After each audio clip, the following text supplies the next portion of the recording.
All right, everybody, so welcome back. The Ministry of Youth and Development is back again with its Prior Learning and Assessment Recognition Program. It's called PLAR, P-L-A-R. We do have on the line this morning Alina Brooks, Business Operations Officer at the Ministry, and Mr. Kevin Lafond, Coordinator at the National Training Agency. Good morning, and thank you very much for joining us. Good morning. Yes. Well, Alina, let's get right into the Prior Learning Assessment and Recognition Program. What is it about? So the PLAR, or as you mentioned, the Prior Learning Assessment and Recognition Program, is an initiative of the Ministry of Youth Development and National Service, more commonly known as MYDNS, in collaboration with the National Training Agency. It is geared towards skill the youth of our country that do not possess formal certification. It allows them the opportunity to become assessed and recognized through the Trinidad and Tobago National Vocational Qualification or the Caribbean Vocational Qualification. Yes. And Kevin, let's speak a little bit about some of the skills involved in the program. Okay, so with the Youth PLAR Certification Initiative, and even more so you'll find in PLAR in general, we have a wide range of technical vocational areas that can be certified. Some of the areas include agricultural entrepreneurship, crop production, plumbing, agri-processing, air conditioning, refrigeration, electrical installation, general construction. For the auto mechanics, we have mechanical maintenance, motor vehicle chassis systems. And even, you find we cut across a wide cross-section of areas that we can actually certify people in. Yeah. And how can persons apply? Right. So to apply to the process, what we will advise is that persons actually go to the NTA's website, www.ntatnp.org. They can actually go directly to the PLAR page itself, and there's a individual application that they can actually start the process with. Yeah. All right. Alina, I hope that you're hearing me. What does the ministry hope to achieve with this initiative? Well, by recognizing and, of course, certifying the skilled youth of our country, we expect that they would further their education. So persons receiving level 1 certification pursue levels 2 and 3.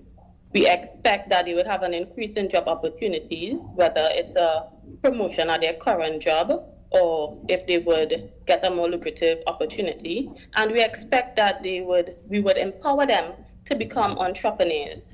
And all of these are in keeping with our National Youth Policy, Pillar 1, prioritizing youth economic participation and empowerment, and Pillar 2, harnessing youth social and intellectual capital. Yeah. Kevin, I want to speak again about some of these skills.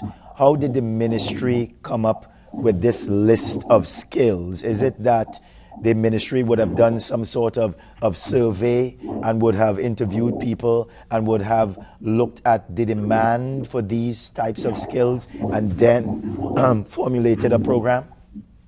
Well, it basically was a collaborative effort where we had discussions in terms of the areas that are already required for the development of the country. What we found, especially with dealing with PLAR for a number of years now at the NTA, we would have certain areas that we would find that definitely there's a high demand for skilled workers in those particular areas. So this grouping of areas is actually just a small sample of, in terms of, the requirements that you would find in a general society.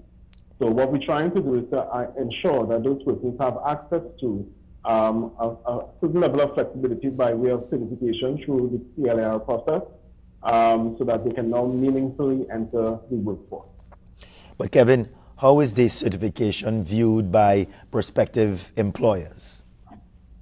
Well, I think over the years, the certification has actually grown acceptance in the sense that employers actually know what they are getting. This is a competency-based certification. So basically, it says what you're capable of doing and to what quality outcome. So in that way, there's no guessing in terms of when you hire a person, that they could either do or they can't do something, or you have to retrain once they're hired. In this competency-based type scenario, persons are actually, as they are certified, you know what they are capable of doing. So is it that you are pairing the student with professionals in the field? Yes, through the process, what we actually do, the process is actually closely aligned to occupational standards for all the areas that we have.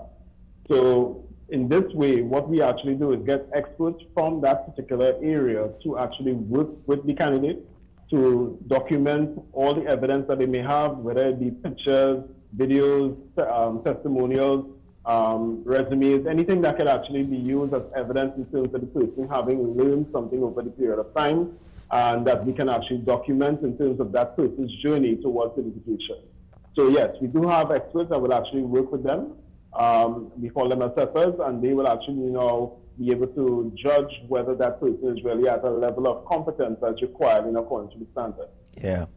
Alina, what are the entry requirements?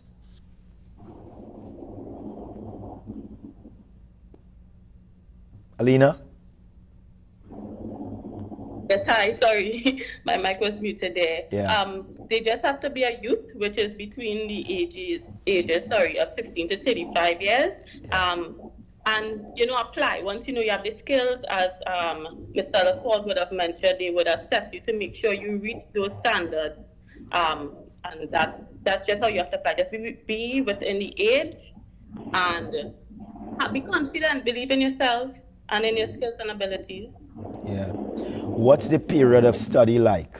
How long? Well, in this particular process, it's an assessment process. It's not really a study as per se. So Yes. It really depends on how much evidence that a person actually come to the table with in terms of what the assessors would have to match against the standard. So for every single person, it's going to be slightly different, but it's within a reasonable time frame. It's a typical workday, as we will say, so it can't be any more difficult than what they do on a normal day of work. So what we're trying to see is that the person actually meets the requirements that is required by society and by extension in terms of what we have as the occupational standards for that area. All right. Kevin, any final comments from you? Well, we are very passionate about workforce development at the NTA, seeing that, we have that responsibility in terms of development of technical vocational education and training. So I really want to encourage young persons within the age category, and by extension, even persons who are interested in certification outside of the age category, that they can come through the PLAR process. It's very simple. We try to make it as user-friendly as possible. So we really want persons to take up this opportunity and make the most of it. Yeah. Alina, anything else you'd like to add? Yes, I would just like to encourage the youth, especially those in Tobago, to apply and even to learn more about our programs offered at the MYDNS. They could visit our social media platforms via our handles at MYDNS TT on Facebook and Instagram, or come visit us at head office, number 2 Elizabeth Street, Port of Spain. Yes. Alina, Kevin, thank you very much for speaking with us this morning. We do appreciate it.